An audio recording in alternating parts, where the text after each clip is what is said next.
est en voiture pour retrouver Jacques Imège. Jacques Imège qui est technicien, ancien technicien fromager. Et il a fait partie des jurys de dégustation et de notation de l'AOP. Donc il a un regard très interne sur l'AOP aussi qui est intéressant.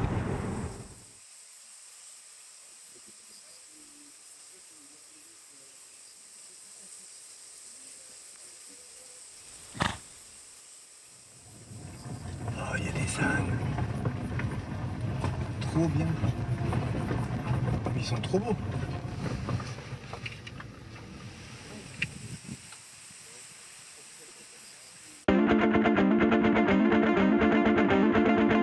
Est-ce que du coup tu peux nous tracer un peu l'historique de l'AOP et les tenants, les aboutissants de l'AOP? La plupart des producteurs qui livraient du lait, ce lait était destiné à la fabrication du Roquefort. Donc le Roquefort était fabriqué en Béarn et en Pays Basque, mais surtout en Pays Basque. Dans les années 75 à peu près, quoi, enfin, dans ces eaux-là, Roquefort s'est retiré. Donc les producteurs se sont retrouvés avec le lait. Qu'est-ce qu'on fait de ce lait-là? Donc il y a eu un essor énorme de fabrication fermière au Pays Basque. Et puis les industriels sont tous arrivés là pour collecter le lait. Donc on a eu les grands groupes qui sont arrivés, quoi. Tout d'un coup, ils se sont retrouvés avec d'énormes quantités de tomes. Oui. Il a fallu les vendre. Et donc ils ont créé une AOP. Osso-Iraty n'est pas une fabrication traditionnelle ancestrale, c'est un label AOP, appellation d'origine protégée, qui permet de garantir aux consommateurs le respect d'une certaine tradition fromagère, le respect d'un terroir, et tout ceci est défini dans un cahier des charges. Ce cahier des charges porte sur des aspects aussi variés que l'origine du lait, les méthodes de fabrication, ou le format et le goût des fromages. Si tous ces critères sont respectés, le produit pourra être estampillé AOP. En France, il existe 45 fromages AOP, comme le comté, le reblochon ou le roquefort. Ces fromages sont devenus des références sur les étals des crémiers, bénéficiant de l'image flatteuse d'un produit respectueux de la tradition et du terroir. Donc ces fromages bénéficient tous d'un cahier des charges, mais qui va être plus ou moins restrictif.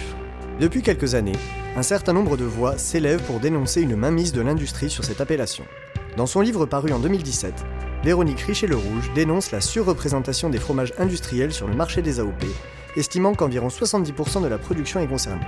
Sous couvert d'un label de qualité, si le cahier des charges n'est pas assez restrictif, si le cahier des charges est trop ouvert, ça peut rapidement devenir, pour les industriels de l'agroalimentaire, un moyen de développer des produits à bas coût, avec une image de tradition, une image de terroir, qui en réalité n'est pas respectée, et qui devient simplement une marque commerciale.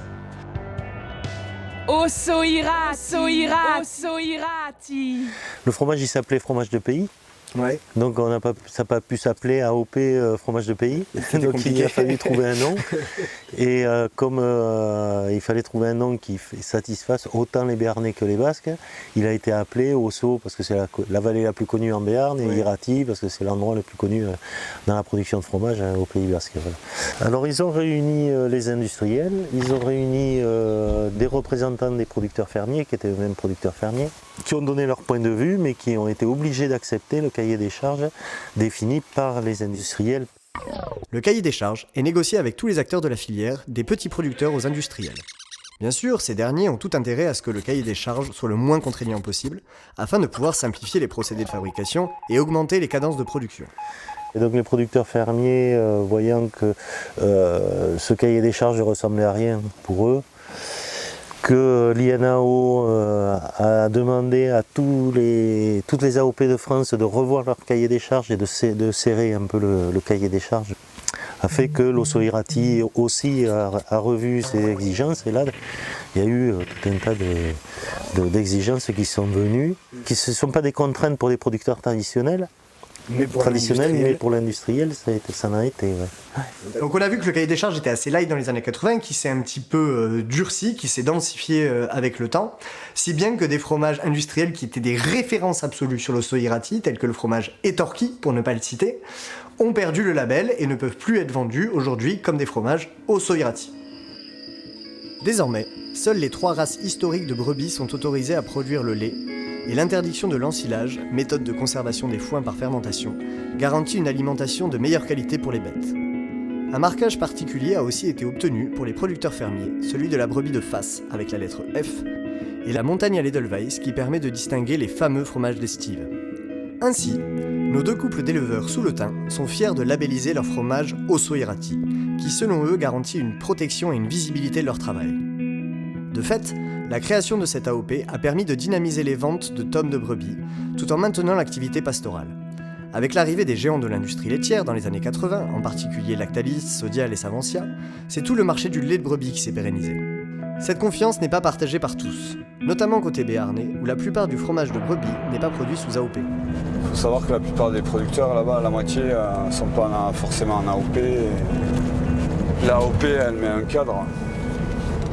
Après, dans l'AOP, il y a des bonnes choses, mais la standardisation, elle est représentée dans l'AOP aussi. Car il ne faut pas s'y tromper. Fabriquer du fromage à large échelle impose des restrictions techniques et sanitaires qui peuvent altérer la nature d'une denrée dont la principale source de richesse gustative provient de l'action de la flore microbienne. Il faut du temps pour faire un fromage. Ce qu'on a oublié au niveau industriel parfois, c'est que si on veut du goût, des arômes, il faut du temps. Donc il faut affiner, laisser les micro-organismes travailler. Dans l'affinage, il y a une succession de micro-organismes. Hélène Tormeau est une spécialiste des écosystèmes microbiens dans les produits laitiers. Enseignante-chercheuse à l'école d'ingénieurs de Purpan, elle insiste sur le rôle clé que jouent les différentes bactéries, levures et moisissures dans la formation des arômes du fromage, en particulier lors de l'affinage. Donc cet affinage, c'est le grand œuvre des micro-organismes. C'est une dégradation enzymatique par les micro-organismes issus à la base du lait cru.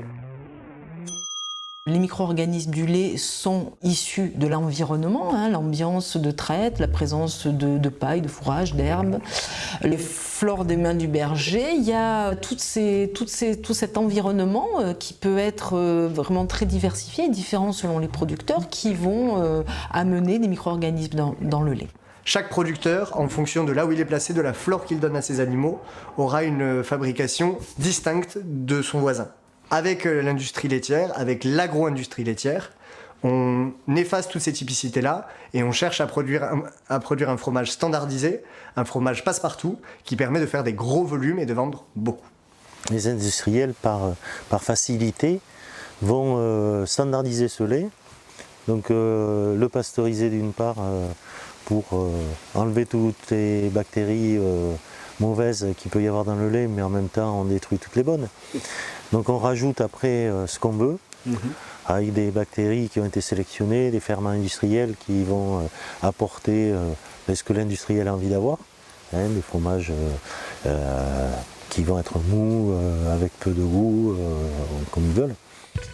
Pour augmenter les volumes, les laiteries vont collecter le lait de plusieurs exploitations fermières, possédant chacune leur propre environnement microbien. Afin de mieux maîtriser le goût et d'éviter la prolifération de pathogènes, le lait est pasteurisé, ce qui élimine une grande partie des micro-organismes.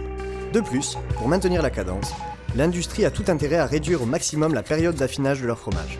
Double punition pour nos papilles.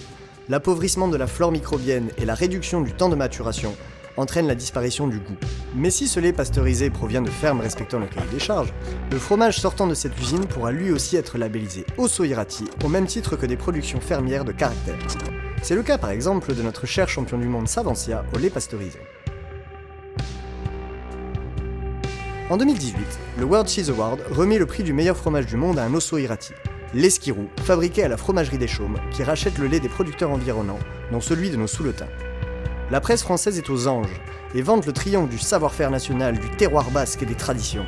Il ne précise pas que le World Cheese Award est avant tout un salon du fromage industriel, ni que la fromagerie des Chaumes appartient au géant Savencia, une des plus grosses entreprises françaises de produits laitiers, ni que leur esquirou, difficilement trouvable en France, est essentiellement destiné à l'export vers les États-Unis, qui annoncent vouloir quadrupler leurs importations. Et du coup, à un moment, c'est juste la question à qui profite pas le crime, mais à qui profite l'AOP ? Aux fermiers d'estive, ou est-ce que c'est au mec qui quintuple ses ventes parce qu'il a créé une marque et il s'est inscrit au bon concours ? L'Osso Irati, il regroupe des producteurs fermiers, des artisans, des industriels. Dans les fermiers, tu as les Béarnais, les Basques. Mais là, cette diversité, elle fait que c'est de toute façon du fromage de brebis qui est une pâte pressée, une forme de tome, qu'elle soit petite ou grosse, c'est quand même du fromage de brebis qui a été fabriqué dans les Pyrénées, donc ça regroupe quand même. Ah, mais il y a une communauté de façon de faire. Ouais. L'intérêt de l'AOP, c'est d'être connu mondialement. Ça, c'est clair. Voilà. Sauf que là-dedans, les industriels qui produisent 80% de la production, s'ils n'y étaient pas aujourd'hui, je pense que l'AOP pourrait quand même vivre. Et si on mettait aujourd'hui obligation de fromage au lait cru, l'AOP pourrait continuer à vivre et aurait quand même une image et une caractéristique qui soit bien nettement supérieure à ce qu'il y a aujourd'hui. Ouais. Ça, c'est clair. Ouais. La bataille ultime, le lait cru. Si ce critère était incorporé au cahier des charges, la majorité des Osso-Iraty industriels perdraient leur label. La production fermière serait alors dominante au sein de l'AOP, dans un contexte où le nom, Osso-Iraty, fait toujours vendre plus de tomes de brebis. Privée de 80% de sa production, l'appellation pourrait-elle néanmoins survivre comme le pense Jacques Image ? Peut-être. Du moins nous, on veut y croire. Osso-Iraty pourrait alors devenir ce qu'une appellation d'origine devrait toujours être, un label et non une marque, un regroupement de produits variés et non un vecteur d'uniformisation. Grâce à des crémiers passionnés, l'apprentissage du goût et la rencontre entre producteurs et consommateurs pourraient devenir non pas l'exception, mais la règle. De jeunes bergers, se lançant dans la fabrication de fromage, pourraient vendre leurs produits au juste prix et non plus brader leur dur labeur. Quant à nous, consommateurs et dégustateurs, nous n'aurions plus qu'à explorer la galaxie infinie d'arômes et de saveurs que peut offrir le lait de brebis.